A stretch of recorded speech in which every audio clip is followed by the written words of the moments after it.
Ooh.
All right.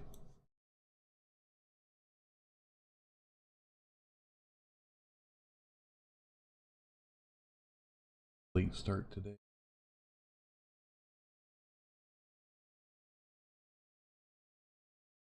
A little late start, but I'm not sure how I'm feeling. Coming down from a sickness and I have a gnarly cough today. So not sure how long we'll stream, but put a lot of effort into planning today's stream. Got a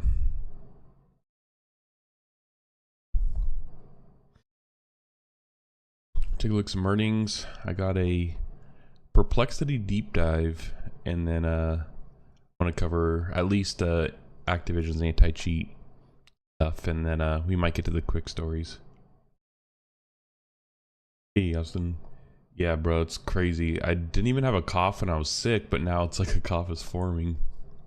So, anyways, let's look at some earnings real quick. Not gonna spend much time. Just want to kind of see how these tech companies have been doing. All right. Q3. First, let's look at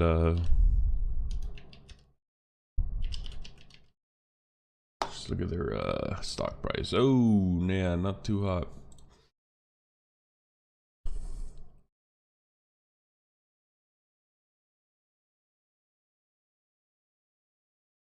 Five subscriber target, 15 months. All right, so they're meeting expectations.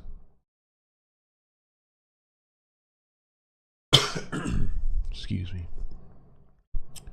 Added new fixed connections. They actually came to my door the other day trying to sell me some, and he was convinced that it was going to be better than the fiber that I have right now. They're like 5G one, and I already tried the T-Mobile one, and it was nowhere near the speeds or response as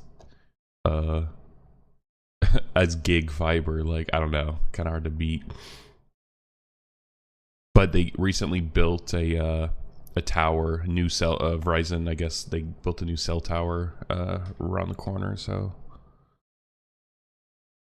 Total broadband connections. Yeah. But yeah, I kind of want to see more so curious about the additional customers. 4.2 million fixed wireless subscribers. That's big business now. It's definitely big business.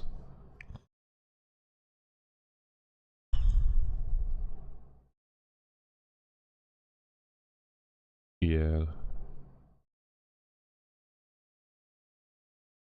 But I wanted them to talk about some of their subsidiaries. Like, didn't they own Yahoo, or did they sell that off? I've been bouncing around.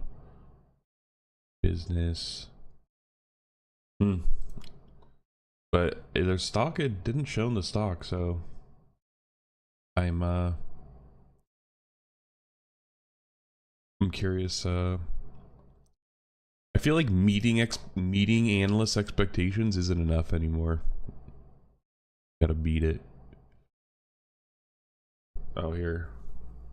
It says misses. What did I like how like delivers strong quarter, remains on track to meet full year. See, that's like the word foo that they play. It's like, we didn't make this quarter, but we'll make it at the end of the year.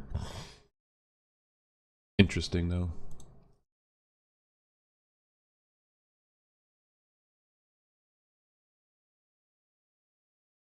All right, let's check Lockheed Martin. Lockheed Martin and Raytheon.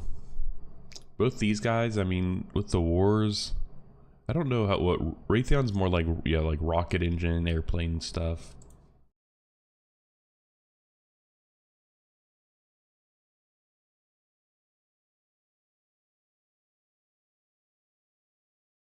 Increase of 1%. Oof.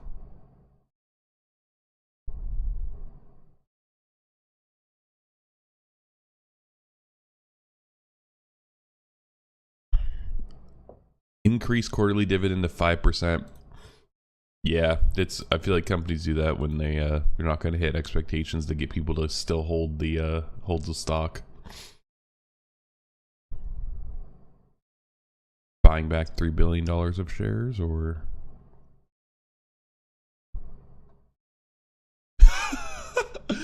bro, imagine being in a PowerPoint. Imagine being in you're like in a meeting in the PowerPoint. It's like, all right, next slide.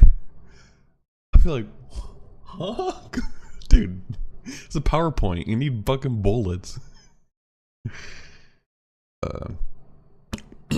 All right, F-35's in progress. This is what I want to see.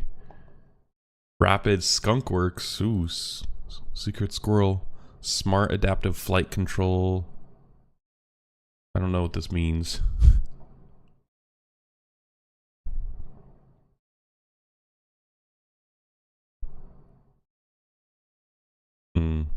Interesting.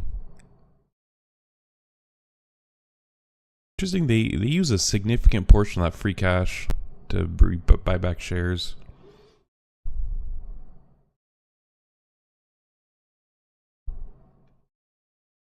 Missiles and fires.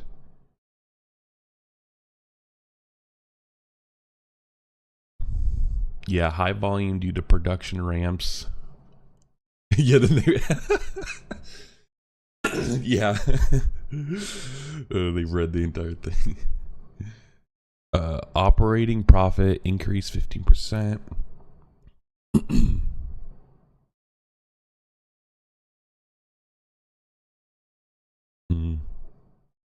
Higher book rate. Yeah, they I mean, like, this actually, if we're thinking about it more critically, you know, the munitions is probably the biggest benefit of the war, because like realistically it's not like they're going to be buying like much more equipment. Seems like its munitions is like benefiting the most, but it definitely eked out just, you know, a few percent more. 8%, 15, yeah. I mean, that's pretty good. 8 and 15% is pretty good, but like, yeah, see, like, here's like the the bigger stuff, lower profits. Yeah, and the Black Hawk is being phased out. They're currently taking they're already picking a new Black Hawk, so like, yeah, those are gonna go down. Interesting. space. Wow.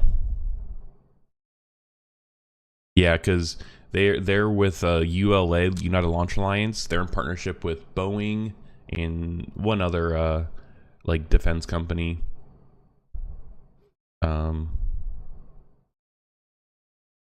Boeing is not doing the best, and United Launch Alliance again. Everyone is just behind SpaceX. Like, everyone is just behind all the private space companies. Actually, if I'm being honest, like, they're the public ones are just too dragged down by shit like this.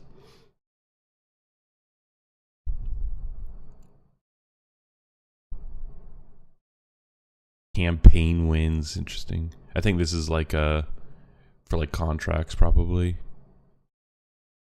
Program de-risking. Poison impact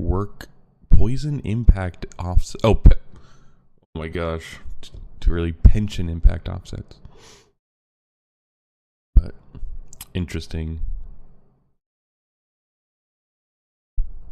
I'm gonna take a deeper look at this after stream. Just some see if there's any cool things that I could find in there. All right, let's check out RTX real quick. Now Raytheon I think makes rocket engines, so those this morning.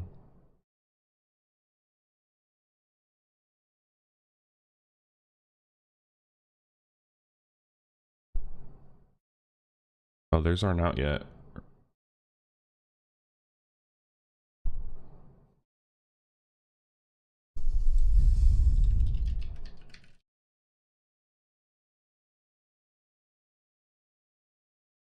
Things.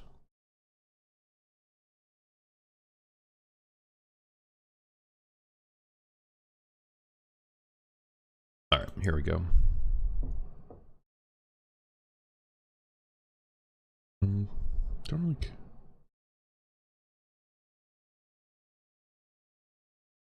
Yeah, so they changed their name, but I don't know why. I haven't really been keeping up with defense companies. I kind of just like to see the their like sectors, kind of like we're looking at. I don't know if they have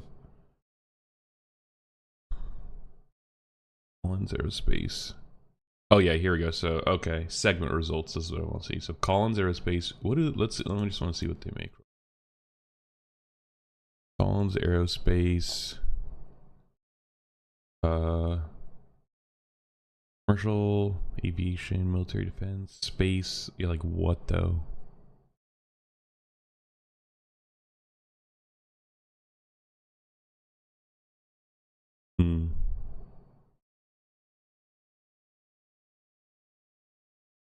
All right, Pratt and Whitney though they make engines.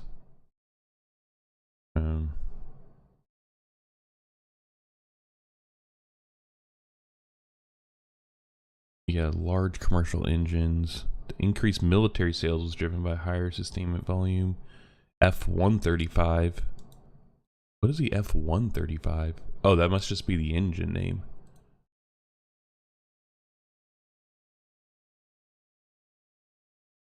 Interesting. I didn't know that they made the F-35 engines.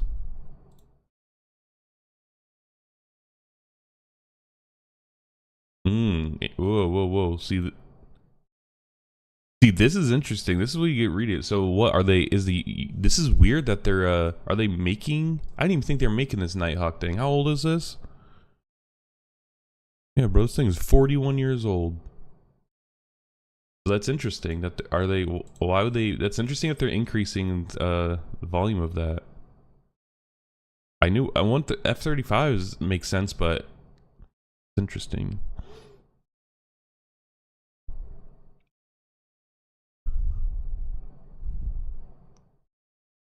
Was driven by commercial aftermarket and military volume. All right. What is this one? This is Raytheon. So Raytheon is they're the big one. Land, air, and defense systems, high volume. Yeah, I guess I'm sure that they're shipping these systems overseas. And the Patriot, which the Patriot's an anti-missile system.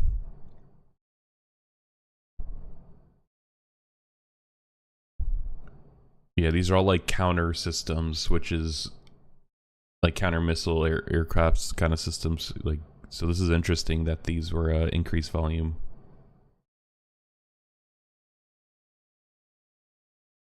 And then they sold off their cybersecurity intelligence.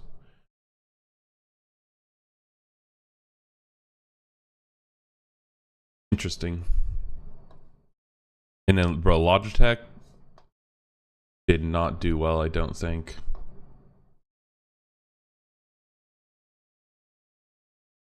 X. Tech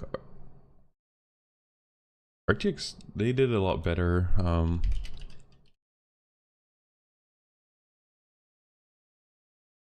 Dang, they missed. Look at Logitech. I looked at this one, the stock price this morning for Logitech. What?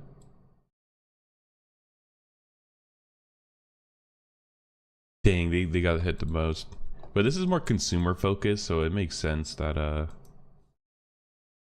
would be it. But I'm curious again because they're subsidiaries, because they own a bunch.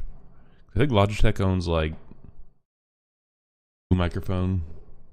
What do they own? They own, yeah, Jaybird, Astro. I thought they owned Corsair too. Maybe Corsair is a parent, is different. Sales were up 6%.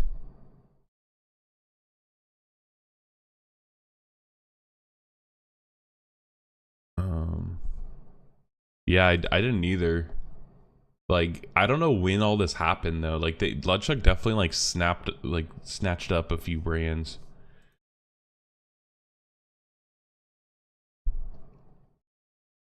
But I'm glad they're kind of keeping like, you know, this, like, there's a good like third party non like big tech like Apple, Google, Sony kind of headphone options, like especially wireless earbuds. Love that.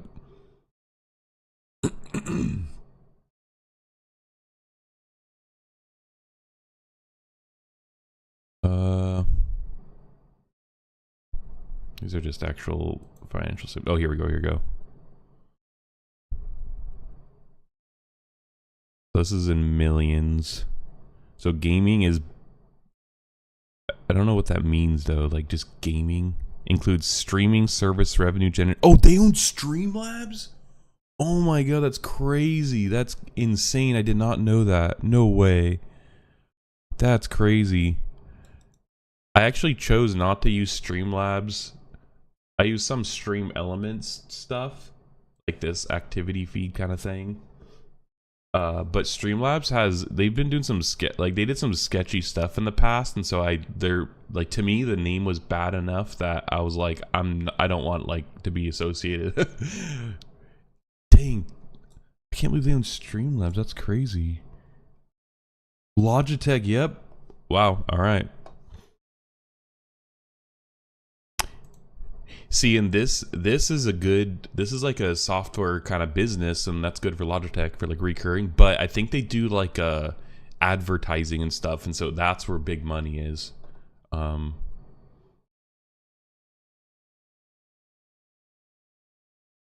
like app stores, sponsorships. Like this is where like the money is. I'm sure.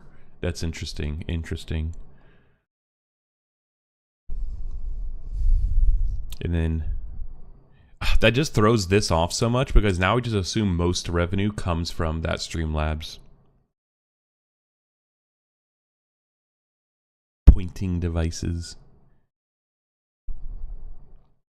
But it's interesting that keyboard and mouse are huge. Like they're definitely Logitech's like core business. Same with video. Like it's, you know, like webcams are, wait, video collaboration, what does that mean? Interesting. And I know Logitech has large commercial. Like, I mean, my old work, like we had all Logitech stuff. Like we had like their like fancy webcams. We had like little tablet things, like all that kind of stuff. Yeah, bread and butter is keywords. Yeah, seems like it. Interesting. Yeah. So yeah, they're bigger than I thought, but that's kind of what I want to look at them because they're kind of like a weird underdog, but also like gaming tech related. Mainly gaming related. I'm just curious. Got a gaming topic today, but interesting. All right.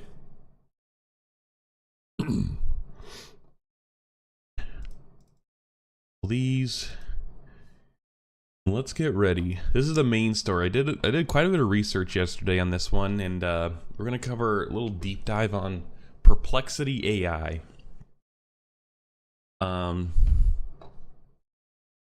Let's look. Oh, let me change the topics. I forgot.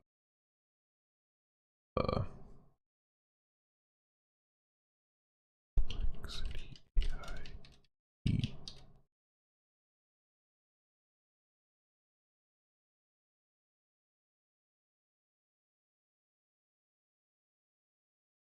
All right. Perplexity AI. Just look at Wikipedia real quick. So Perplexity AI has been in the news quite a bit lately, for good and bad reasons. So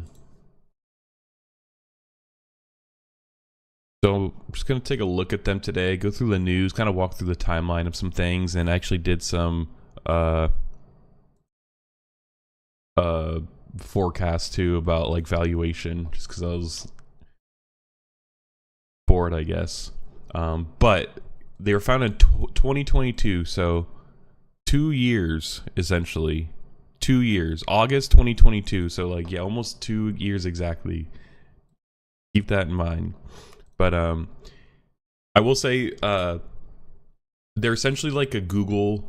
They're essentially a search replacement, and they pull their AI's like the AI model pulls things directly from the web to create its responses. So it's been like a good like question and answer one. Essentially anything you put into Google or search engine, that's what Perplexity wants you to do, use it for, and they pull things straight from the web. So it makes it factually a lot more accurate, maybe even just accurate in general. So that's kind of the big selling point of it. But yeah, raised 65 million. Investors include Bezos, Nvidia, Databricks, which is a large data warehouse. Susan Wojcicki, rest in peace, old CEO, YouTube, original Google employee. Gary Tan, who's a Y Combinator, big tech guy. They have a huge backing.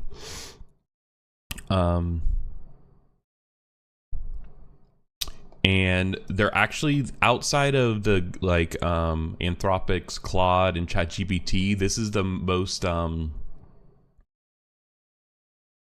this is the like most used AI tool, like outside of those two. Like I've come back to it quite a few times, but essentially I've used it more than just testing it out.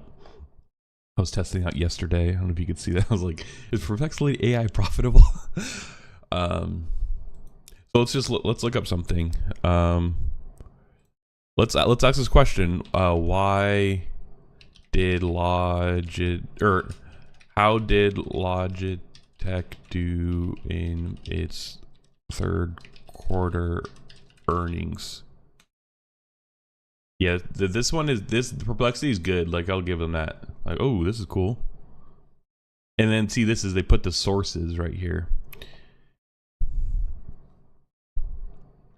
And it's good. This is 2022 fiscal, third quarter fiscal year.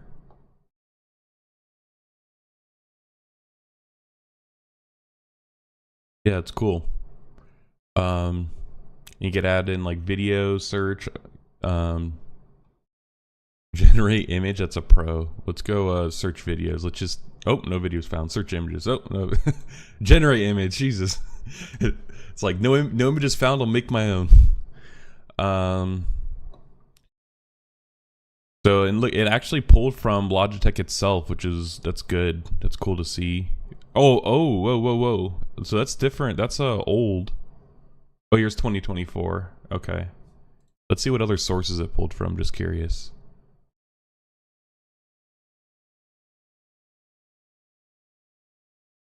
All right. Yahoo Finance, Barron's. Yeah, these are all like good.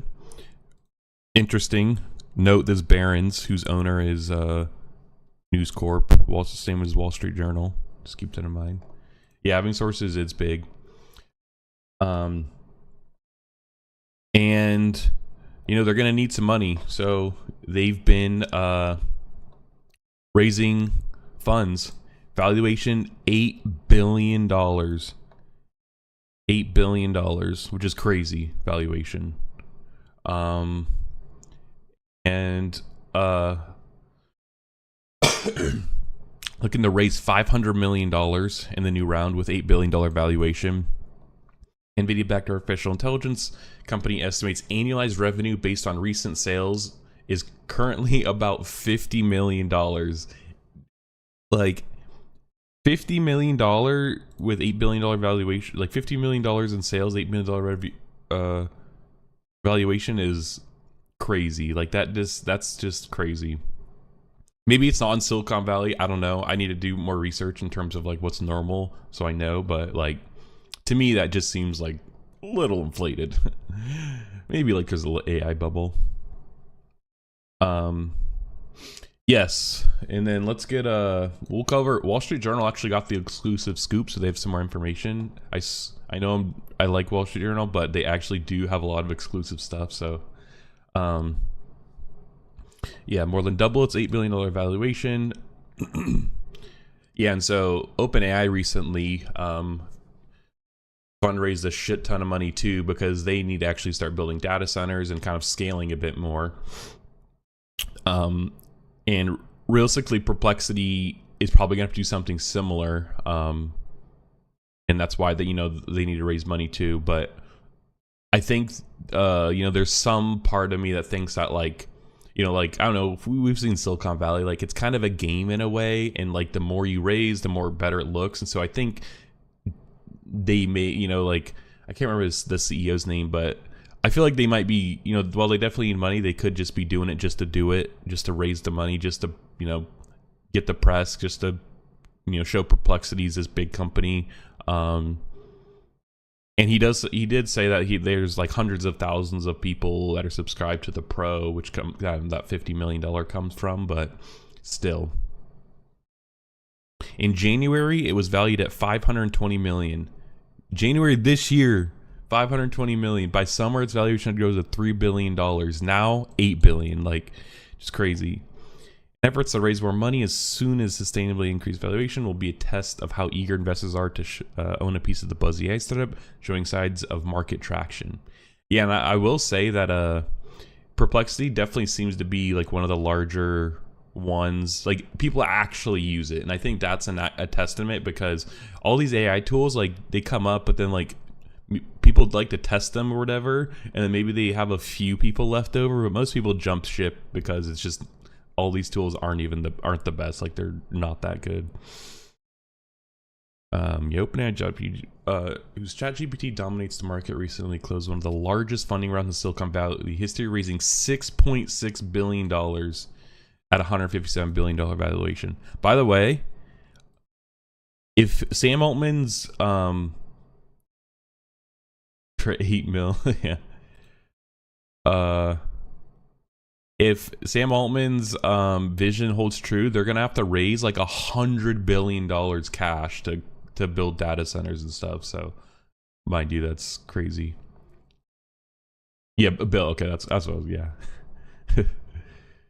yeah, it's a lot. Looking to raise about $500 million. Perplexity told investors looking to raise $500 million in new round. Could change and the funding might not come together. I think it will. The startup's annualized revenue and extrapolation of the next 12 months revenue based on recent sales is currently $50 million. The knowledgeable people said in March that annualized revenue was little over 10 million. So in March, its annualized revenue was 10 million, 50 million. Like, a 5x is good, but it's still low numbers compared to what they're fundraising. Backed by Jeff Bezos, Perplexity is a combination search engine and AI chatbot. It scours the web for current information like Google and provides answers to questions like ChatGPT. Earns money by selling premium subscriptions to consumers. It recently launched an enterprise version for corporate customers that searches their internal files and will soon start selling advertisements, broadening its source of revenue. And I think this is the downfall of it. As soon as when I saw this, I was like, here we go. Just typical, you know, just like gonna go down the route, you're gonna start selling data, you know, especially when they have like a expensive,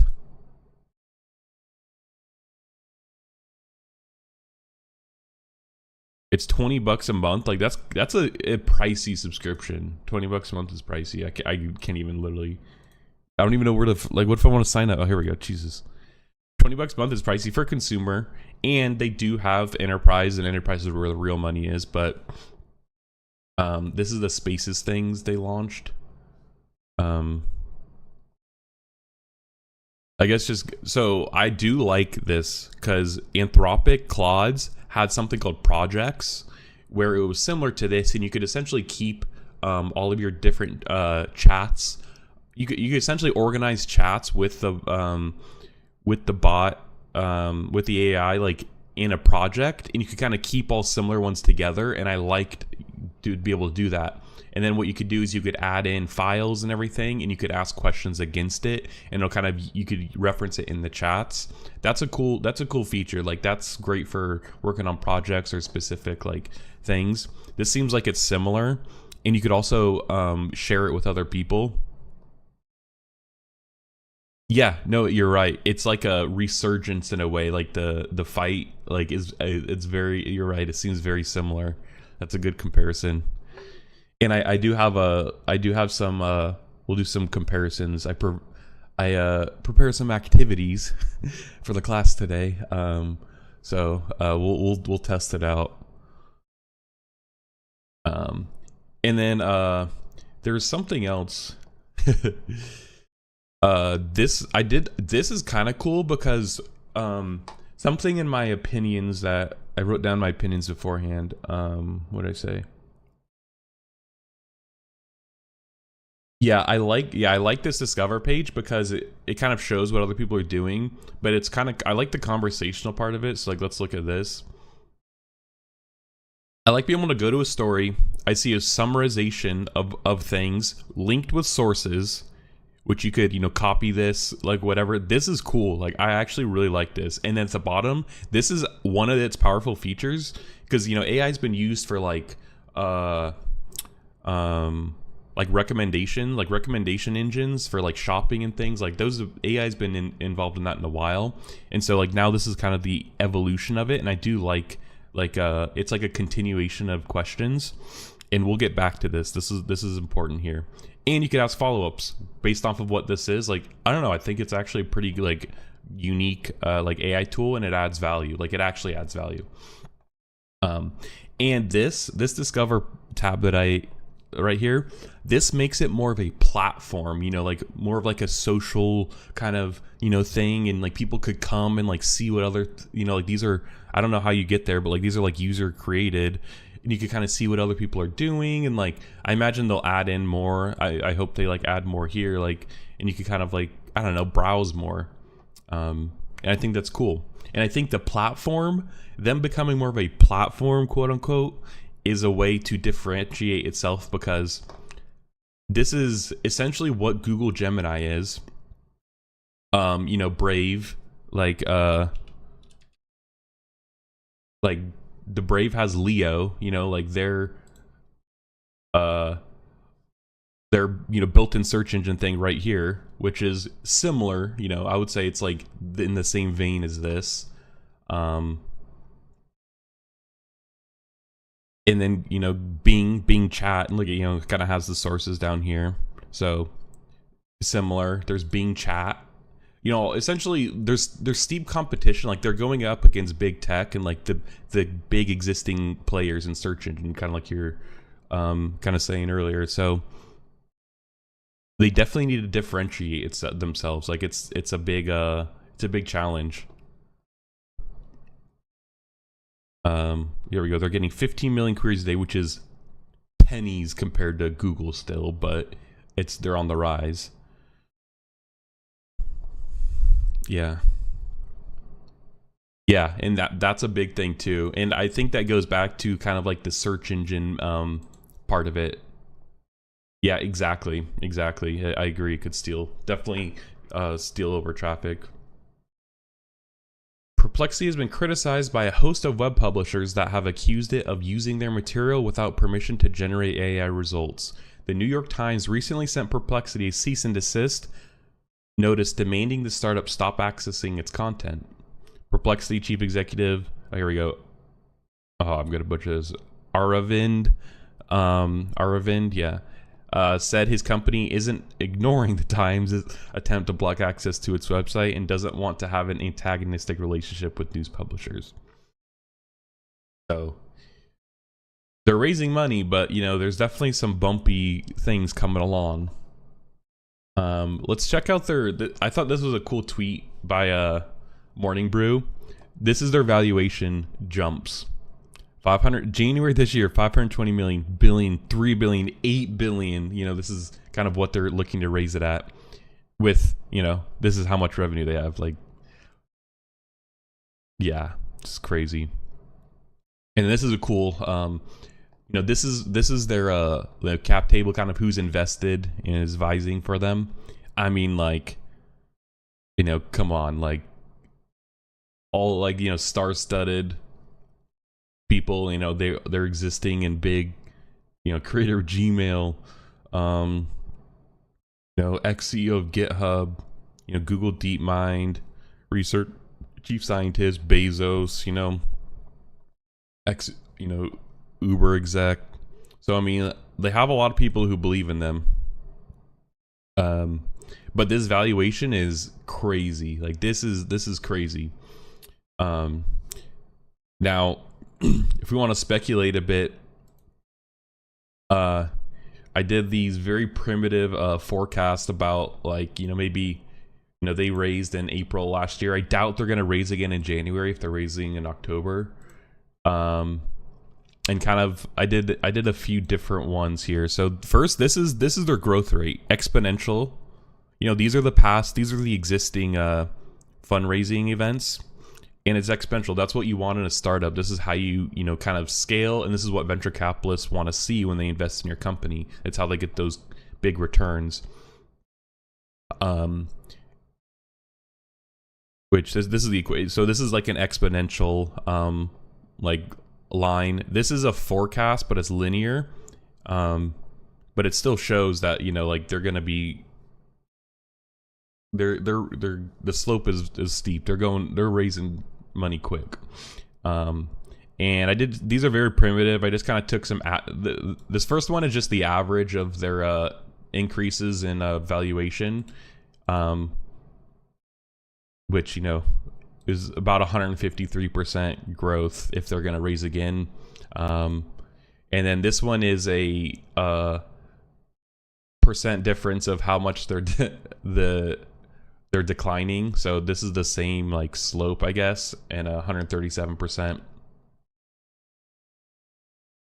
Yeah, no, you're right. And I mean, even if they aren't even the one, even if they're like top, even if they just compete with the top, like they're up there with like the top engines. Think even like DuckDuckGo, Google, Bing,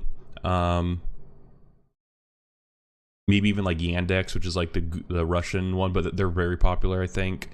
Like even if they're top 5, like money paid off, like they're a big tech company essentially, So I don't even think they have to be I think, yeah, even if they're just like up there. And if I were to guess, if you're getting around this valuation, I think that I wouldn't be surprised if they would like even look for IPO as long as they like start making money or they're continuing the growth. So I want to revisit this, in maybe like a few months. Like I want to keep an eye on them, but it's interesting just to see how fast they're growing.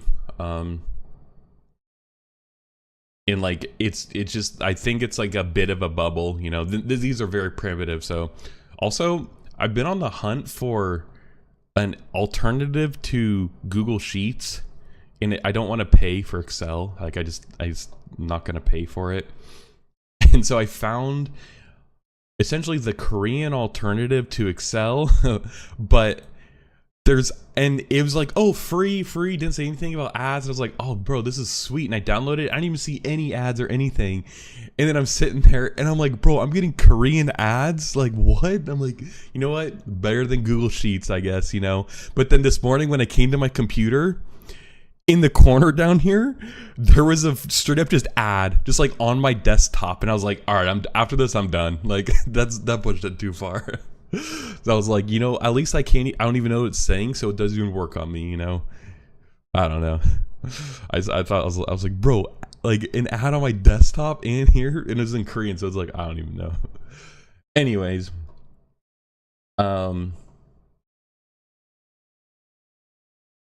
yeah, so here's some more about the usage. Perplexities. Oh, are you kidding me? All right, there we go. Brave speed reader. Has grown 700%. The usage has grown 700% since the start of the year.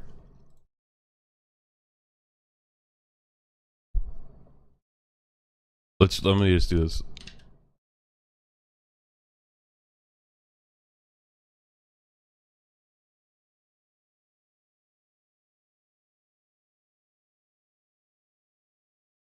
So yeah, so this is how much they've grown, like in terms of valuation from here to here.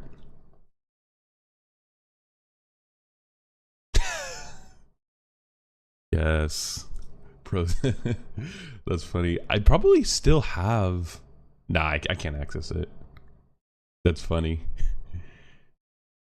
I'm sure I could figure out how to get it somehow. Like they probably have some veterans thing I could sign up for, but this works.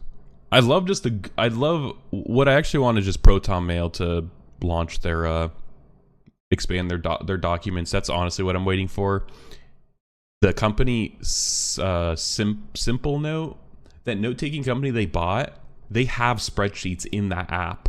So I'm hoping that they either bunch in the Simple Note subscription, but you need a subscription to the Proton Pro or whatever, and then you can just use spreadsheets. So I'm holding out for that, I think.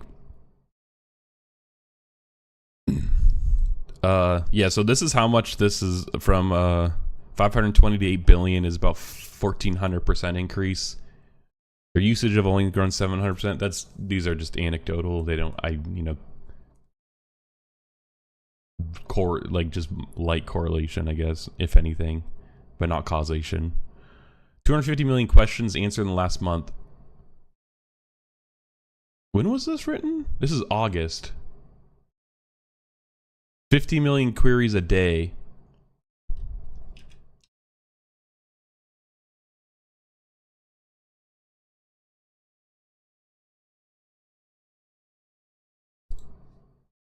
So they're grown a lot more since.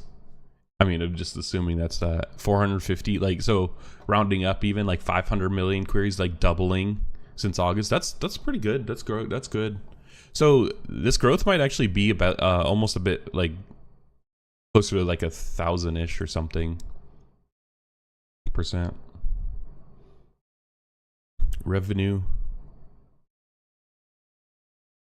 Revenue and usage has grown 700%. Are they looking at the same numbers?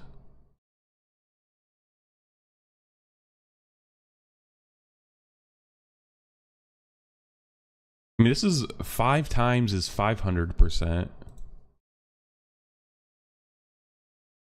But this is in October. Huh, that's interesting. I wonder where they got that number from.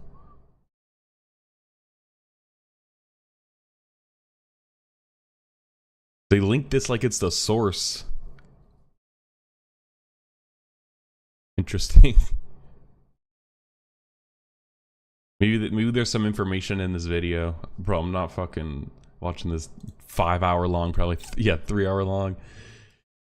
All right, anyways. Grew from 5 million to 35 since the beginning of the year. Oh, that's interesting.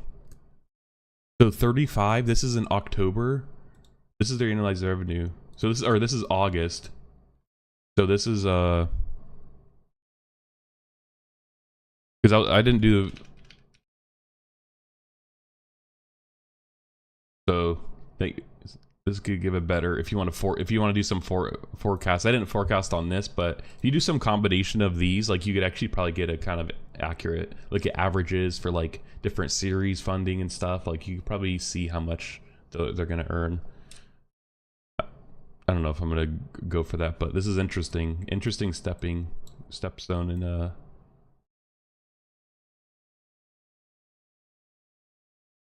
although yeah. Yeah, it's interesting to see.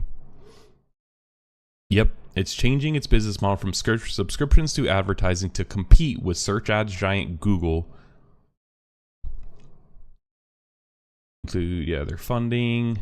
It will split a double-digit percentage of its revenue on every sponsored article with cited news publishers that include Time, Der Spiegel. Time, Der Spiegel, and Fortune. Chief Business Officer Dmitry Shil told FT.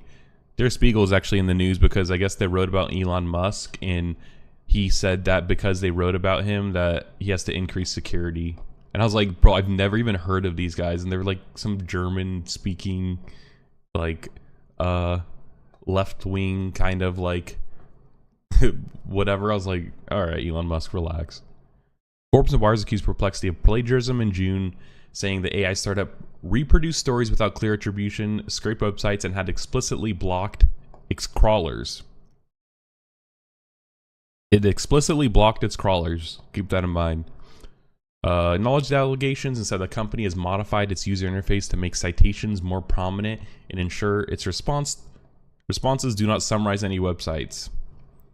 So, you know, there's definitely been bumpy reception from the media large media companies, especially where it's pulling their information from. I mean, in this, it's really with AI in general. I think OpenAI has been sued by I think, Forbes, New York Times, I don't know, several companies have sued OpenAI for using their data, without attributing them or licensing it. And just check this. Yeah, and so yeah, it's gonna start selling ads. I don't know. I just think the ads is yeah, I guess it's just how it goes. But the way that they're gonna sell the ads is essentially, going back to here, he said that these down here, there's going to be sponsored quote unquote questions, and you'll be able to Apple advertise, and it'll be like, what's the best features of the newest iPhone 16 Pro Max or whatever, and it'll put it right here, and then that'll be like a sponsored question, and then maybe they'll get, you could buy the iPhone from here and they'll get a split of it, kind of things like that. Just yeah. So I mean, it's definitely not that intrusive, I'll give them that, but it's just a slippery slope. There's gonna be banner ads eventually, yeah, there's I don't know. And when you have targeted advertising, it's essentially the equivalent of selling data. So yeah, it's whatever. But before they even get there, News Corp sues Perplexity for ripping off Wall Street Journal and New York Post. Non-intrusive can be worse sometimes because it's passed off as credible. Very true. Yeah, very true.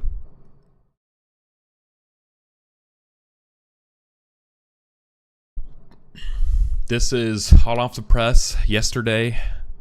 News Corp accused the AI engine of copying content on a massive scale. News Corp parent company media outlets like Wall Street Journal and New York Post is suing the AI search engine Perplexity for infringing copyright content. In a lawsuit filed Monday, News Corp alleges Perplexity copies news articles, analysis, and opinions on a massive scale.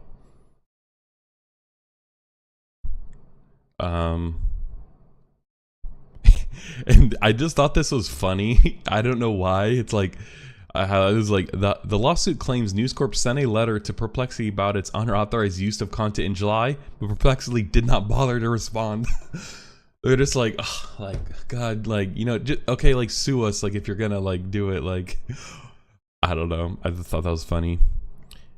Over the past several months, news outlets like Wired, Forbes have accused Perplexity of scraping content without permission, bypassing paywalls, and even plagiarizing written work. Last week, the New York Times, which is also suing OpenAI, sent a cease and desist letter to Perplexity asking it to stop using its content. Perplexity has started paying some publishers for their content, including Time and Fortune. Yeah, so they definitely need to raise money to pay for some lawsuits, especially against, you know, some of the largest media conglomerates in the country. And also, not surprised the New York Times was the first to, like, you know, sue or at least send a cease and desist. Like, you know, they are so protective of their paywalls. News Corp's asking the court to force Perplexity to stop using its content without permissions and destroy any database containing its works. The Verge reached out to Perplexity with a request for comment, but didn't hear back. Yeah, so Robert Thompson, CEO of News Corp. Thompson also said he applauds principled companies like OpenAI, which has struck deals with various outlets, including News Corp, in exchange for using their work to train AI. So it's interesting. And I think at first when I saw that they weren't responding to lawsuits, I thought that it's kind of the Uber and like rideshare one where like they don't want to settle any lawsuits because that sets a precedent in a way. And so Perplexity is just going to like push off any lawsuits like as long as possible to kind of all settle at once in a way. But they're going to have to respond now with like a actually being sued. And then here's just a different perspective, alleging mass and copyright infringement. Yeah, AI-powered search arguments for image discovery. In 2024, in the post, yeah, sent a letter to Perplexity putting it on notice of the legal issues raised by Perplexity's unauthorized use of plaintiffs' copyrighted works and offering to discuss a potential licensing deal. Perplexity did not bother to respond. Yeah. Banning Perplexity's up using content, infringes copyrights. Reuters reported that Times also sued OpenAI and Microsoft. Yeah. So that's interesting. So one thing I went and looked at though was you know, there's the robots.txt. Yeah, they're probably not, and I guarantee you that they expected lawsuits to come and they budgeted, like, if he's responsible as or you know CEO, like I guarantee you they probably even budgeted for lawsuits. Yeah, but the robots.txt, which this file theoretically is supposed to allow you to control what kind of bots and scrapers like take content from your website. Excuse me. And you know, you could have a disallow rule, and this means that it disallows all bots from accessing these pages. The star means anything after the slash. So, for example, Anthropic AI, this is the Wall Street Journal, they don't even allow them at all. They don't want them on the website at all. Now, you don't have to follow these rules. These are just kind of like, hey, please follow the rules, you know, the rules of the internet, but you just ignore it. You know, you can kind of see here, like, who else that they have, you know, like Anthropic, Cohere AI, Internet Archive. I don't know what these are. Google, ByteSpider, Claude, so another one. Claude Web, Facebook, Magpie, News Now, whatever. News. Oh, look at that. Perplexity at the bottom, like they just recently added it. Perplexity bot. Now, I wanted to... The Internet Archive's actually been, like, been getting, like, DDoSed or some shit. Like, they've been having problems, and so I wanted to go to, like, the Wayback Machine and see when they added this in. Like, I want to know if it was, like, did they just add it in Monday? Or, like, has it been there? I've gone up to April, and it was not in the robots.txt in April. Like, it was definitely recent. Yeah, it's in our archives going through some shit, so can't do that. But I just thought that was an interesting one.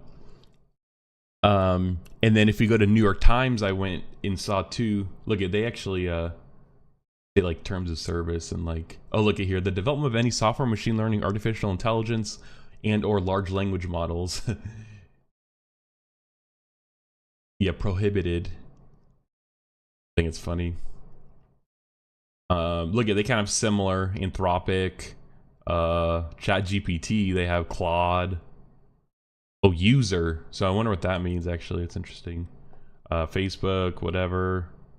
GPT. And here's Perplexity here. They're like, nuh-uh. Got Quora, other bot rules. Yeah, and so like they allow Facebook, some Twitter bots to actually allow turn it in bot. What? Interesting. So I think that's interesting. Just like interesting that they've added these, and it's kind of like now they have to block all these AI scraper bots, essentially. Oops. And you know, funny enough, you know, Wall Street Journal's suing them. Yesterday, and this was announced yesterday. This is the front page of the Wall Street Journal yesterday. Perplexity. Oh, that's so funny. Perplexity was advertising with how they are partnering with Uber. And guess who tweeted this out? The fucking CEO Perplexity tweeted this out yesterday. He's like, check out Wall Street Journal today, guys. Like, it's funny. I just like, yeah, it was all timing was perfect. Yeah, and then another interesting thing in the robots.txt too is, so Jeff Bezos is an investor, and this doesn't even matter, like it's whatever. He's an investor in Perplexity, but he also owns the Washington Post. This is the Washington Post robots.txt. They're like, nuh-uh, like, sorry Bezos, like your other company can't take our stuff. Nuh-uh. You guys, I forgot, you can't see the URL, but I promise it's like Perplexity. It's like blocked. Just yeah, just kind of funny.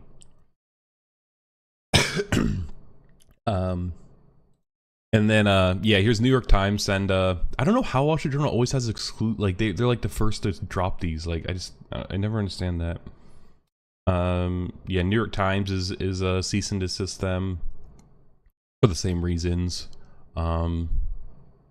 Never media companies have signed sizable deals with OpenAI, including Journal parent company News Corp, Dotdash Meredith, parent IC, political owner Axel Springer. Yeah, it's interesting. And it seems like that's what they want Perplexity to do. And my guess is that if they're suing them, it's Perplexity probably never reached out or never responded to a deal offer they sent. I don't know if they would say that, like, hey, we sent over a deal, but they didn't respond, because, like, that kind of makes Perplexity look like hella hard, you know? Like, I don't know. So I don't know if they would say that, but if they're suing, maybe not. I don't know. But yeah, so Perplexity's been they've had a lot of controversy lately.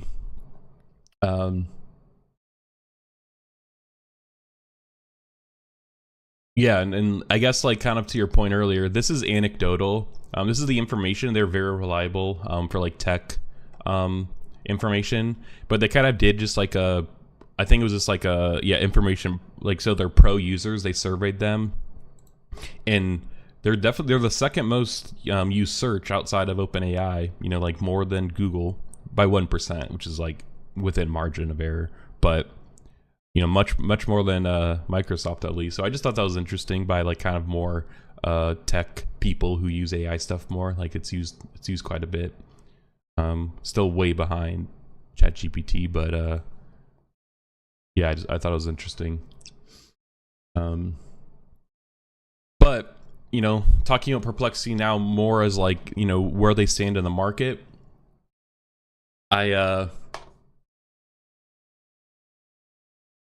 One sec. I think that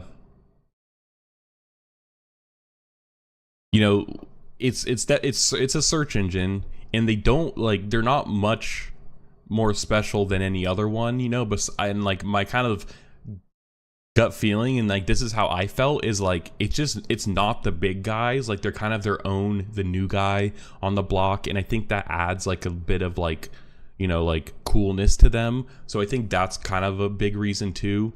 They also do have to produce good results, and you know that's what makes people stay here. So you know they have to be producing good results still. But I think the new kid, the cool kid, kind of one of those. I think it's they definitely fall into that branch a bit. You know, because Google Gemini,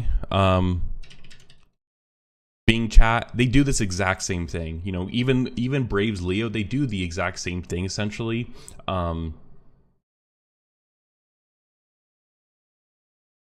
Cool. I've actually literally used Google Gemini like twice. Like literally, like this is like my third time using it because I just don't care.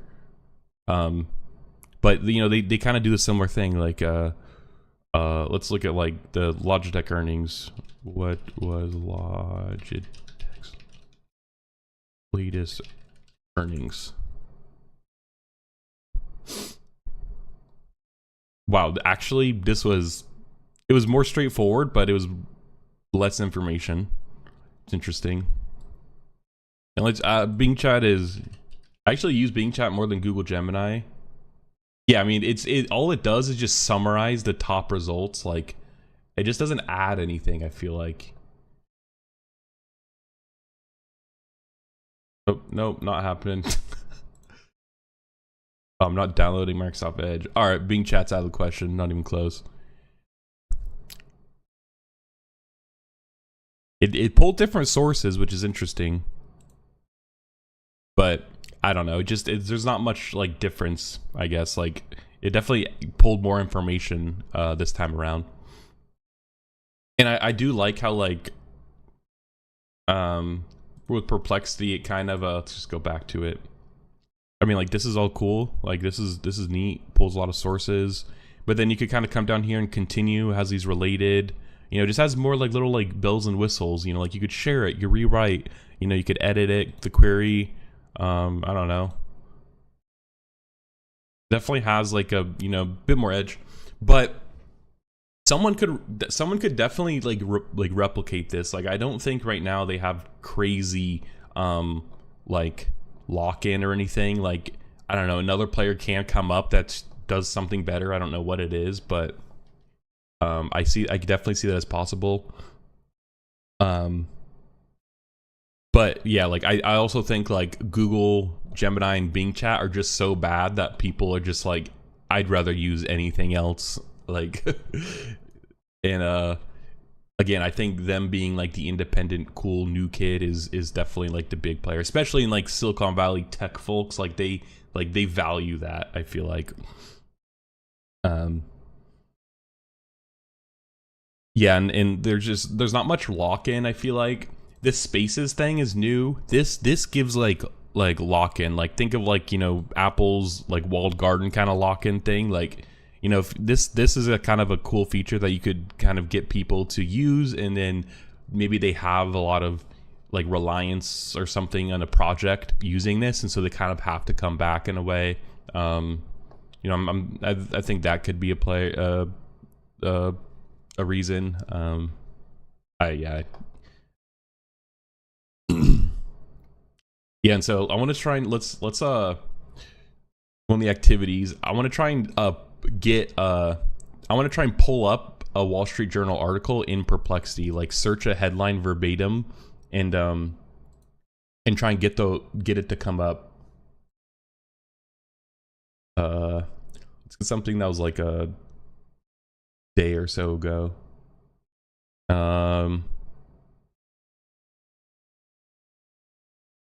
Here we go. Why the Aura Sparring has a cult following. So let's try. I want to see if they still are polling Wall Street Journal sources. Okay, so don't even need to try the New York Times. So New York Times, Wall Street Journal, they're just like, we're ripping this still. Like, you know, I guess the lawsuit hasn't gone into effect, so they're just like, until we legally have to. It's interesting that they pulled the Twitter for Wall Street Journal. That's interesting, actually. That's interesting.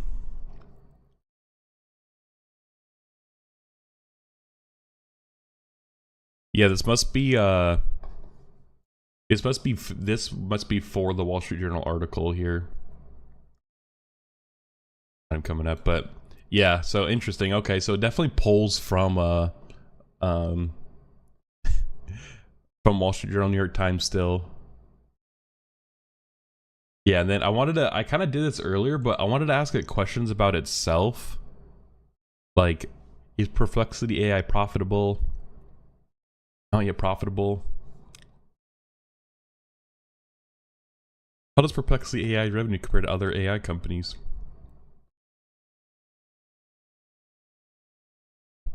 Reveals that it has still in early stages of growth. Yeah, see, it's pulling this information from the things that we've read. Yeah, and this is old information. I mean, this is very mixed.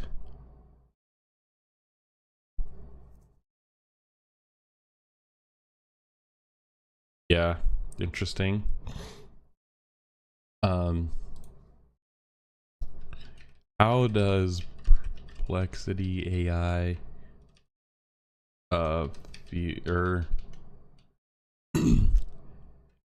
will Perplexity AI respond to the News Corp lawsuit?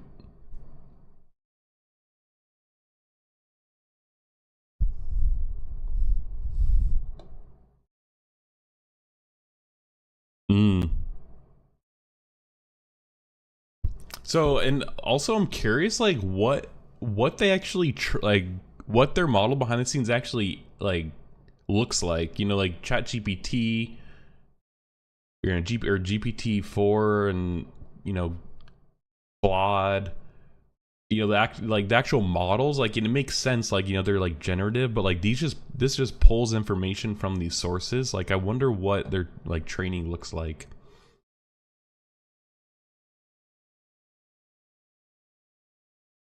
Yeah, I'm not sure what yeah, this is.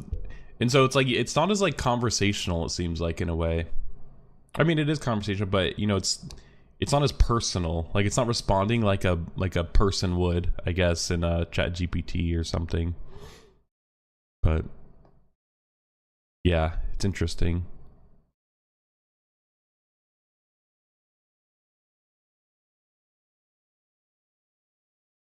Uh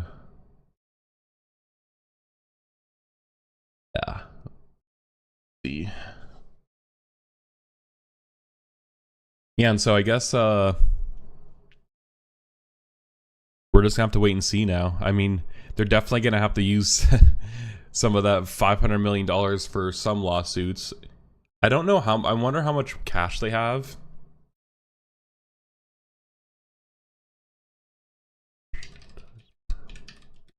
Yeah, I have.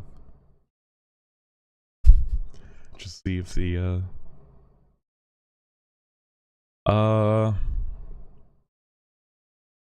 nope. Recent funding, previous funding.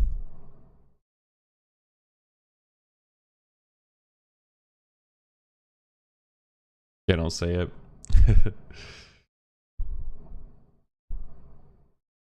Yeah, I wonder how many like employees and stuff they have. Like, what's their like burn rate? Because these are gonna be pricey. They had to have forecasted. Like, they had to have known this would expect. Although, dude, the CEO, like, no offense, he has a personality of a wall.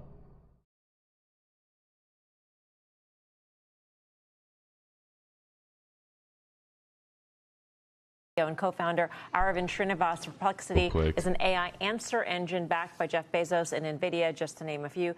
Aravind, great to have you with us. Welcome back to the show. Thank you for having me here. Excited to be here. You are also thinking about introducing advertising in the U.S. sometime soon. So when you see what Google's rolling out, how do you sort of think about how you sell ads and where you place them? Yeah, so our advertising... We'll watch this real quick. Let's watch this. Then we'll end out on Perplexity here. I actually added something for this. Here we go. It's been fundamentally designed to not corrupt the answer quality because someone else is Yeah. paying for This is the CEO of Perplexity, yeah. being part of those links. We from the beginning figured out that okay, people love Perplexity because people are tired of sponsored links. They just don't want to keep seeing that anymore. And whether you show sponsored links in the 10 blue links format or the AI overview format doesn't matter. It's still advertisers bidding to just get you to like click on their links, clickbait basically. Instead, what we said is like, Clickbait. let's keep the answers accurate and truthful, and let's incentivize users to learn more about brands through suggested questions, suggested sponsored questions. Yep. So in Perplexity, after every question, you get an answer, and below that, you see a bunch of suggested questions to ask. And 1 or 2 out of those 5 suggested questions could be sponsored questions, only on queries where the commercial intent is very clear. So for example, your original query could be, I'm looking to play tennis, and I want to buy a racket, I'm a beginner, and I want to know like, And also this is the worst example, like considering about like the surface area versus the power, the spin, and things like that, and you get an analysis, and you get a bunch of potential brands, and then like brands like Wilson or Head could be like a sponsored question for that kind of query, right? And this way, you're not like losing the trust of the user, yet you're actually allowing advertisers to get some eyeballs and potentially for users to learn more about very relevant brands where the intent is like super high. Yeah, I mean,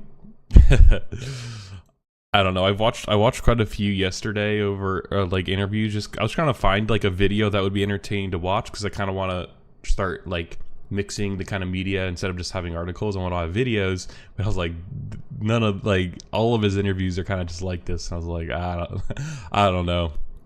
But the point got across, I guess. But yeah, so yep, advertising down here. So it'll be interesting.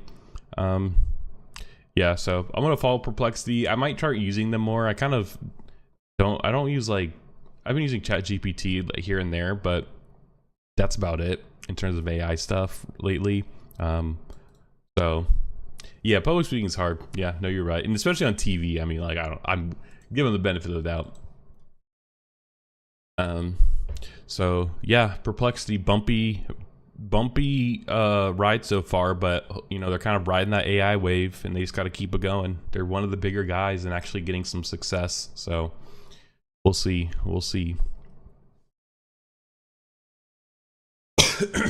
All right, then jump on. I'll do one more story, then I have a quickie I'll go over. But Call of Duty has a new anti-cheat system. Yeah, got enjoyed. Has a new anti-cheat system that's AI based. Today's AI special. And I wanted to look into Duty AI anti-cheat. Yeah, and it's called Ricochet. And using the AI to swiftly detect and remove cheaters from Call of Duty Black Ops 6. Black Ops 6, yeah. Yeah, the game aims to rectify past issues and provide an exciting experience in gameplay moments. As with, most anti-cheat stuff, to be fair, Call of Duty, like, essentially we're banning innocent players. But in in their defense, like that happens in other games. But the fact that it was a bug was interesting. Yeah, let's look at their actually. Let's just start over here. So here's the official blog post about their Ricochet anti-cheat. Launches and Ricochet anti-cheat will be live on day 1, bringing with it new technology and upgrades to protect your experience. Anti-cheat committed to providing players with clear, transparent communication on our methods to protect Call of Duty communities from cheaters. Our technology and methods of detection have evolved so much, but the how and when we talk to the community simply needs to be more frequent. Okay. Here we go. What does Ricochet do? You have much more. So what is cheating in Call of Duty? Simply put, is anything that gives a player an unfair advantage in-game using nefarious software like wall hacks or perfect aim. Not to be confused with any abuse of in-game glitches. Okay, interesting. Cheating also includes account sharing to unlock gear, using software to get access to items you haven't earned, or purchases, and account boosting. And we'll look at the policy. I have a policy here. How do people in anti-cheat in online games? Put simply, cheaters use software to manipulate the game, to reveal information that shouldn't be known, or to take automated actions with superhuman speeds or accuracy. We all know cars shouldn't be flying in the slice of the multiverse, but sometimes the game world disagrees. Legal groups that pick apart every piece of data within our games look for some way of cheating. Not just some script kiddies poking around the code they found online. They're a collective who profit from exploiting hard work of the game developers across the industry. Jeez, they're hitting back so hard. But cheat developers are flawed. Clearly, they have to pretend to be good at video games. Every time they cheat, they leave breadcrumbs behind. There are several ways we find those breadcrumbs. So kernel level driver for the PC that runs as you play the game. This is pretty standard for anti-cheats. They run at they need to be in the RAM, like at the lowest level of the PC, because that's where the anti-cheat, or that's where the cheat, software usually runs to. Server side and client side. So like client side, we're running on our computers or consoles, I guess. Machine learning models that look for anomalies and examine matches. I'm actually just making this connection now. This is exactly what the big CrowdStrike Windows hack. This is exactly what it did too. That the CrowdStrike were all Windows PCs, commercial Windows PCs running that software crashed. This is the exact same thing they did, and they were kernel level driver because they had to be, in between the operating system and the hardware. It's interesting. Third-party hardware detections, anti-cheats replay investigation tool.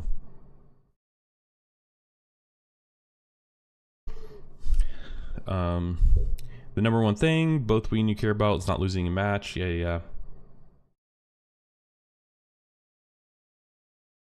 Cheaters are able to complete around 10 multiplayer matches during weekend one before being removed. Interesting. So this is... I mean, to be fair, them saying this is interesting because it gives a bit of an insight maybe to the hackers or cheaters as to, how it works. So the machine learning model essentially takes 10 matches to kind of recognize cheaters. That's interesting. After tweaking our systems and deploying new detection methods for weekend 2, we cut that time in half by 5 matches. Okay. The timing achieved our time to action goal. In fact, 25% of all weekend 2 bans happened during the first match a cheater ever played. Wow. That's cool. Interesting. But removing someone after they cheat isn't perfect, so we're ramping up detections to try and stop even more cheaters before they load into a game. Dang. During the beta, we stopped over 12,000 confirmed cheating accounts before they ever saw the inside of a match. See, this is actually interesting because now this, things like this gets to what are they what are you agreeing to them looking at on your computer for them to kind of get, things like this, I know that they're probably programmed to look at specific things, but this is big. I don't know. Imagine if you just install the game and then before it's you're essentially banned after you install it on your computer, because then the things in your kernel or whatever, I don't know. An update version of kernel driver, all features and update, all mitigations including damage shield. I don't know what these are. New machine learning behavioral systems. Yeah, exactly. Yeah.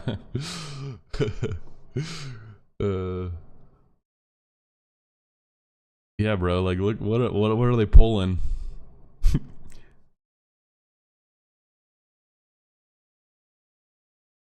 New machine learning detections to analyze gameplay to combat aimbots. Speed of detection. Yeah. Upgrade when ranked player launches, blah, blah, blah. We've deployed new mitigations to interrupt cheaters. Yeah, all right.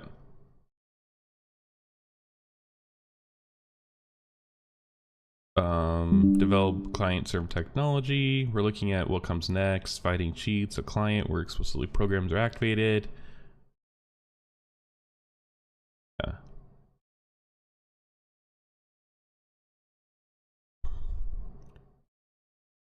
We already have data from cheaters, but to help build out profiles for those god tier players, we examine the data from the Call of Duty League. Oh, interesting. Interesting. So they're using the Call of Duty League to like train the data? Wait. So suite of tools that use AI to find and fight cheaters. Today, cheaters can run and hide, but a trail exists. What if the trail disappears? That is what the team has been working on. Cheat developers can't hide player behavior. How people play, the legit, the phony, the good, the bad, gives us information, and we use that to build ways to pick those bad folks out of a lineup. Okay, so yeah, they're essentially saying that they're analyzing how the average person plays and using that to compare against these cheaters as a way to benchmark them, you know, to kind of gauge whether they're a cheater. That's interesting. That seems to be the big AI thing, you know. But like, do you need AI for that? That just seems like a basic analysis. You could kind of just build a model around like different variables, add in some ranges, some thresholds, tweak it a bit, you know, and you could kind of, I'm sure you could kind of find it like similar. And then on top of that, having like the, you know, kernel level anti-cheat, which they essentially, I'm pretty sure they store things in RAM in your memory, and if certain things are changed in memory, that's how cheat systems work. Is they find where things are being, you know, stored in memory, and then you could update it in memory, and you know, then it'll affect your game. And so I'm sure they look at tampering in the memory. So that could be some AI things. They could train things on that. But all right, so then let's look at this is the enforcement policies, because yeah, that would be cool. Yeah, if they continually take data and like update it and everything, because I'm sure over time the average player skill will increase in that. Yeah, exactly. In that too, like things will change, you know, if like they're using like certain like certain metas that are like, I don't know, broken or something, like I don't know, that could, I'm sure that could definitely be a variable. Yeah, so it's interesting. But I was wondering what data, you know, like I wonder like, you know, what kind of data they would have to collect. And I mean, I don't know, I wouldn't be surprised if Activision sells your data. But I was just curious, I guess, like what you have to give up for them to have these anti-cheat, because anti-cheats are very, like they definitely overstep their bounds in some cases, and they collect data that they probably don't need, you know. And I know like there's been some controversial cases of it being like added after the fact in video games because of kind of like what it does. So I was just curious. But here we go. Ricochet anti-cheat is used for data collection and machine learning to reduce cheating. The system also includes several in-game mitigations to identify and hinder cheaters. These only apply to players who are tampering with the game. See, to me that reads like we're only going to collect data if you're tampering with the game, or we're only going to, you know, like, yeah, I don't know. This seems like a little confusing. I didn't even know this was pirated. So then let's look at the their frequently asked questions. Anticheat initiative is a multifaceted approach to combat cheating, featuring new server-side tools which monitor analytics to defend or to identify cheating, enhance investigation process to stamp out cheaters.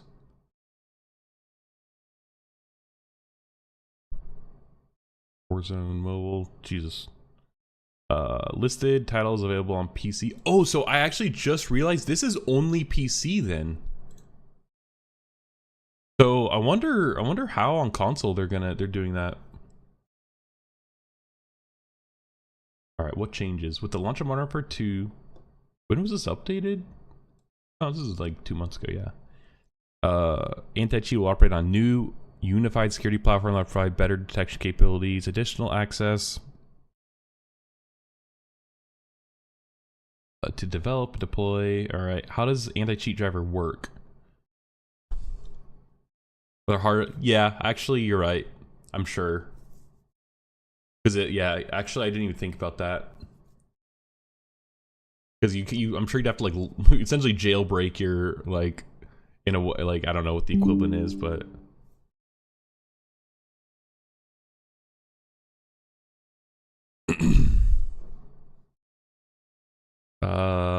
Monitor reports. See, this is the overstepping here. They monitor applications you have open. I'm just remembering back to a lot of stuff is blocked at hardware level. I could see that. Yeah, I'm sure it's like since it's more closed, they could kind of more access. Back when Black Ops 4 first launched, I wanted, I was kind of, I don't know, just digging around, and I wanted to see where the servers were that, because this Black Ops 4, I think, was kind of like one of the like bigger or the earlier like PC launches. I think we played the other some on launch, and I wanted to see the servers, so I opened up this program called Wireshark.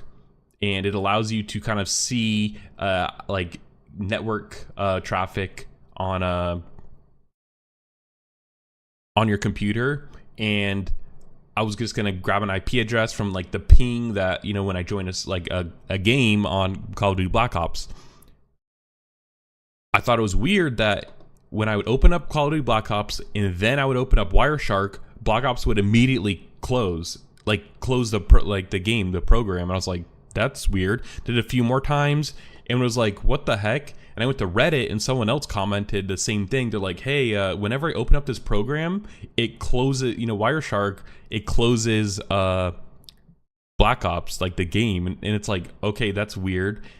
Because they were definitely monitoring what applications you have open to be able to do that. And they don't want you getting like IP addresses and stuff. So that's weird. And look, yeah, they're definitely reports applications that attempt to interact with Call of Duty Black Ops, allowing the Ricochet anti-cheat team to determine if a machine is utilizing unauthorized process to move through the game. So yeah, it's interesting. So they're looking at like this kernel's driver is looking at your programs you have open to kind of determine that. Yeah, it's code that operates with high privileges on your computer, able to access all resources on your system while it is running. Kernel level drivers are generally used to allow access to your overall computer hardware, such as drivers or your graphics card. Those drivers, such as games, operate on the user level and has limited access to kernel level. Software has become sophisticated, circumvent traditional approaches to security, monitor applications that may manipulate game code. Unauthorized software to manipulate. Yeah. You'll see the Ricochet Anticheat logo.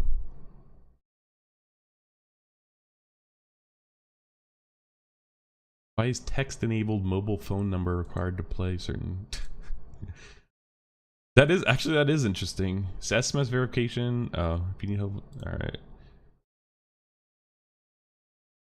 Is evolving initiative, grow stronger. Every update we make force cheater to change their tactics, provides us more information to identify and expel them. No, Ricochet's kernel level driver will only operate when you play a game using Ricochet anti-cheat. The driver shuts down when you exit the game and turns on when the new game starts. All right, that's good that they actually say that. Identify cheaters, yeah. Across a large ring of PCs. Can I opt out? of using the driver to play. That's interesting. Ricochet is a kernel level driver will be required to play the game. Yeah.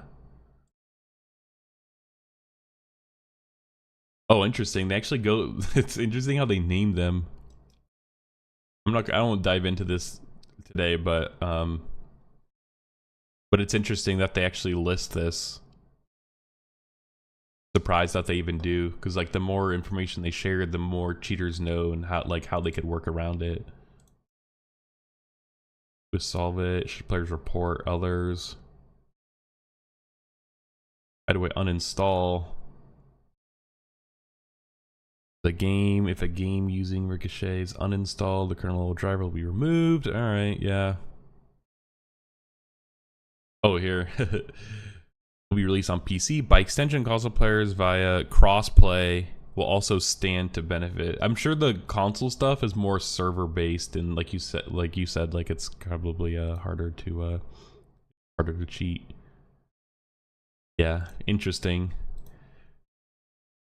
I wonder though. So this is like an interesting like use of AI, I guess, in gaming behind the scenes. And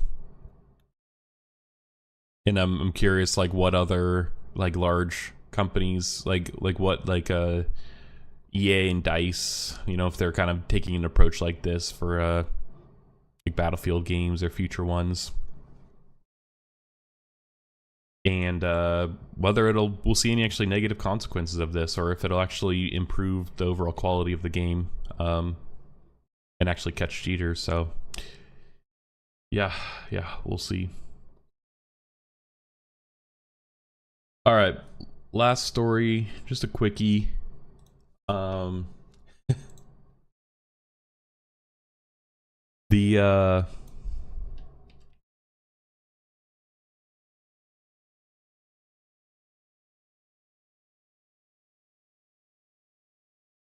thing that is, the government, a problem that the government stands, or, a problem that the government has is actually recruiting talent that is smarter or smart enough to match its adversaries.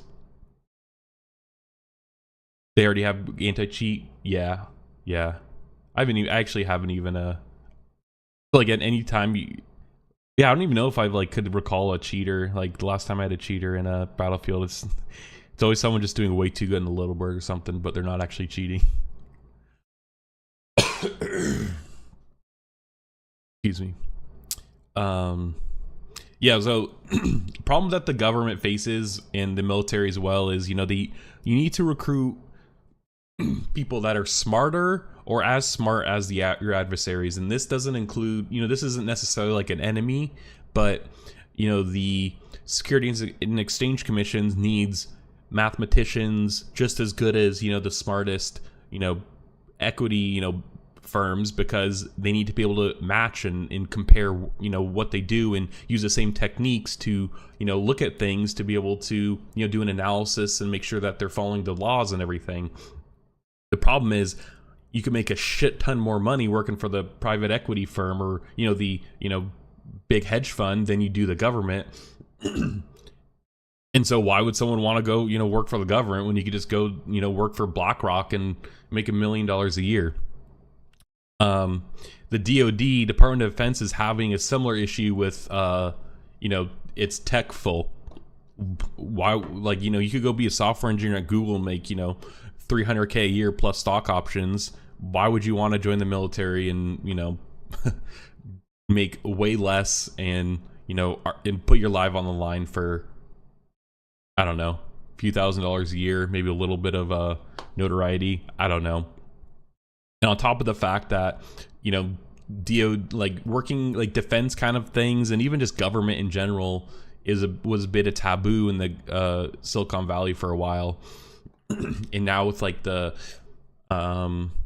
rising of like Anduril Technologies, Palmer Luckey, XV, like dude who found Oculus or whatever, he has his defense company, and it's like kind of cool again, and like, I don't know, people are, in the Silicon Valley are kind of leaning a bit more right, they're kind of being a bit more openly, Republican, conservative, whereas that was a bit taboo. So things have kind of opened up a bit, and the Department of Defense is kind of using this now to their advantage to try and recruit those folk over to work for them part-time in the reserves as officers.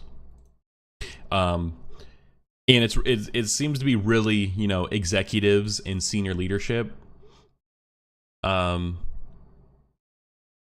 But yeah, like CTOs, senior tech professionals. But I thought this was interesting because I wanted to make a joke and find like a tweet or something, or like make a tweet or something like, dude, like Silicon Valley tech guy showing up to like the interview with like maybe they're like interested in like joining the reserves for this program, and he's like in the interview, he's like, can I microdose psilocybin still, like in the federal, like with the federal government, like it's like I microdose psilocybin, so that's gonna be a deal breaker for me.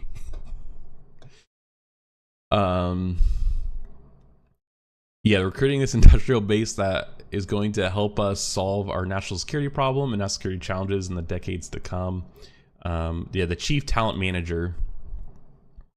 So they really need like top tech folk to kind of help them with projects and kind of ideas and things, especially considering like the China, with them kind of catching up a bit.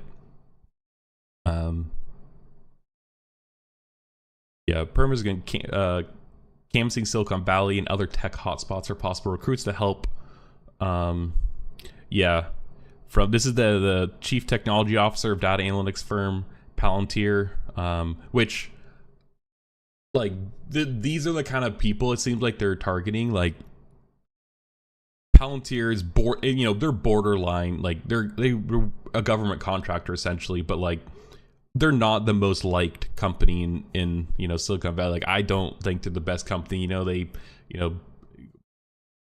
kind of aggregate data to sell to law enforcement, which then they use to, I don't know, not make the best decisions, use the data in the wrong ways, etc. Yeah, sells artificial intelligence software to militaries.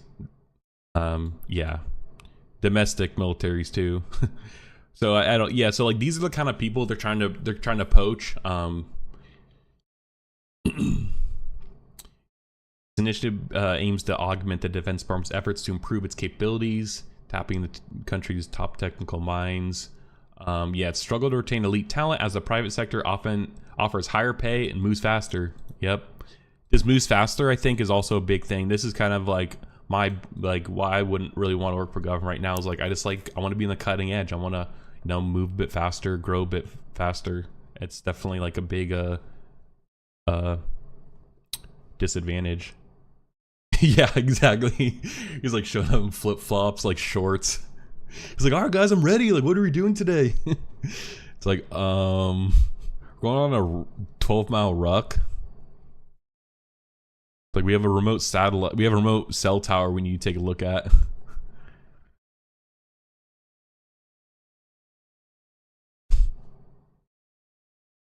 Like, do your guys' filters cover microplastics? It's like, I need my fish oils before. The attitude changed in recent years for many as the wars in Ukraine and Middle East. Excuse me. Jeez. The threat of a conflict with China and the need for more commercially developed tech, such as the AI in battle, have created new business opportunities. Investments in venture-backed defense tech grew to $35 billion last year from $2 billion in 2013. Yeah, and this is the kind of key indicator. Like, there's a lot of money now in the kind of startup defense tech, and it's not as taboo. It's not as like weird to do this anymore. And generally, as much as I don't want us to be at war and like and not continue to kind of make these like horrible weapons, I do hate the current military industrial complex system. I hate how they play the politics so well. They have jobs intertwined in strategically in congressional districts so that they essentially congressmen have to be servant to these, big like military companies. They overcharge the government, i.e. the taxpayers, in the things that they make. Like there's a bunch of horrible things that I don't like, but and so I love to see the kind of new Silicon Valley like tech bro defense companies come and just wipe out these companies and essentially create this new model for like being like, I don't know, more ethically. I know ethics and the war don't go together, but you kind of come together and like they actually like charge reasonable prices. They're innovating. They actually have good pricing for the government. You could use technology to save lives more, like have less collateral damage, and save the taxpayers money. We spend way too much on the military. I feel like not. I mean, I'm sure like there's way more into it, but it's just all inflated pricing. Like I just watched something where it's like Boeing or whoever's charging the government $10,000 for a washer that costs 35 cents to make, like shit like that. It's like, bro, that's the taxpayers' money you're taking. That money could go to much better things. And I feel like as a way to reduce spending with the like reduce military spending, it's not even that we have to reduce spending. If the companies actually just price things, they aren't public, they aren't trying to profit off of the government, those taxes. Like if you just kind of get rid of that system, we would just lower the overall cost of the Defense Department significantly, which could be, the money could be used in much better places like education and, housing and things that we actually need right now. So yeah, and kind of on this story, I do think it's I am interested in the kind of relationship that, like, if they'll get any special waivers or anything like for them going into the military, because like like when you're in the military, it's like I don't know, I don't think this hair is against standards. You can't do any kind of drugs. Federal, so not even weed, even in California, things like that. Fitness standards, you still have to do fitness standards. Like there's all these kind of things that like those to me would dissuade a lot of people to like kind of join the military over, or like alongside like your morals and ethics if you want to do that. So I'm curious if they kind of get a carve out. And the crazy thing is, look, they're going in at a major lieutenant colonel. Like if they go, like you going into the reserve as a major or lieutenant colonel, this is like 04, 05, like officer, like ranks 4 and 5. The next step up, a lieutenant colonel, is colonel, at least in the Air Force. And then after colonels, you're getting into generals. Like this is like high military ranking. Like lieutenant colonels like are like commanders, so this is like high ranking militaries for them to go in like that. And not that they're going to be like doing that, but it's a big rank to have. It's not like put down your keyboard and pick up a rifle. Ender games, oh, that's good. That's a good comparison. That's good. Yeah.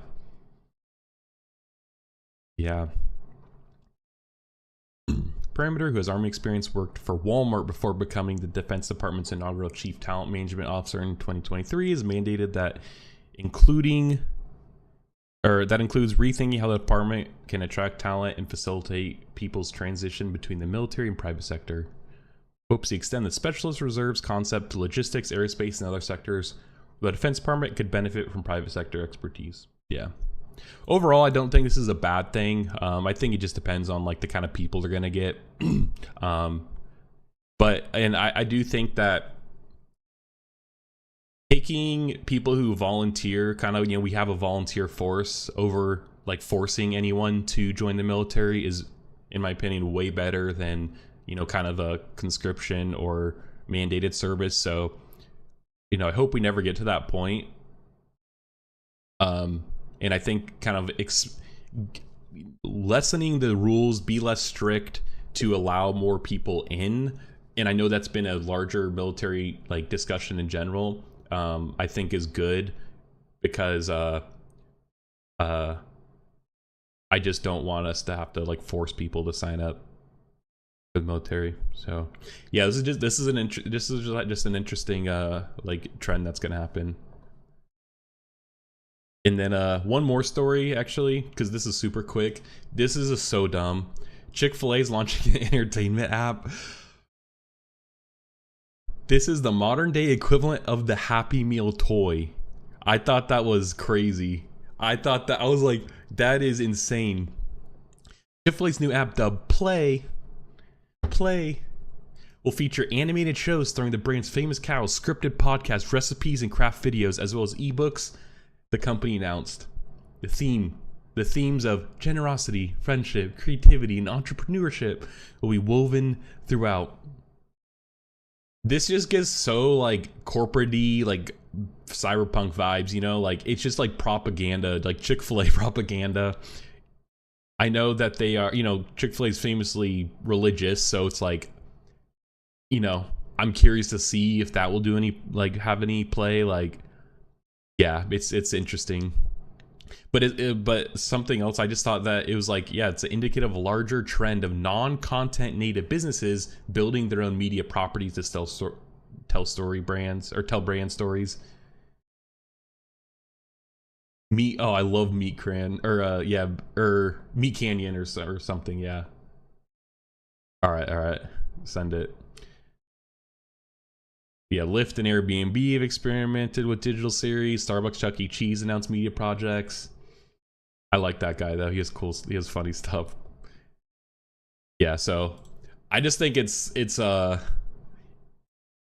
interesting. The legends. Oh my god, they already have it.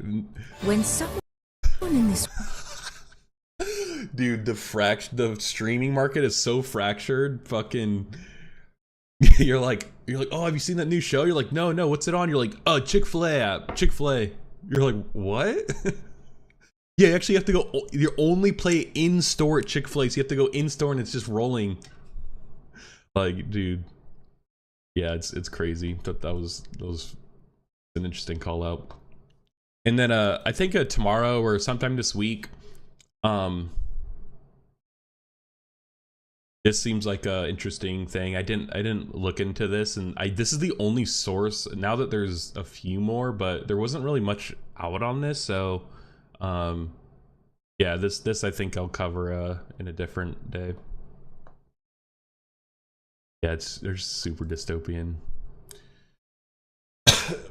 But that's all I got today. Slowly just trying to like get used to talking for a while. Adding more content. I want to do at least one kind of prep thing, I think, a day or at least a week, kind of like the Perplexity AI, like a deep dive, and kind of write out some things before. I like that I did that. Might cover I had another story for Twitter dodging the new digital markets app law in the EU, where essentially they're like, Twitter, like, they're not important enough for it even to apply, and it was just like such a diss at Elon Musk. But might cover that tomorrow too. But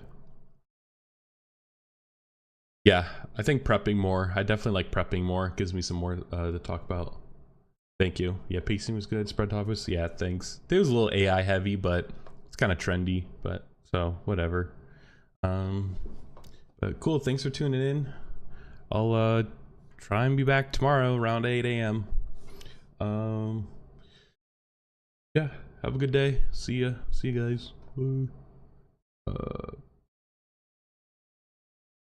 Here's where we're going. Here we go.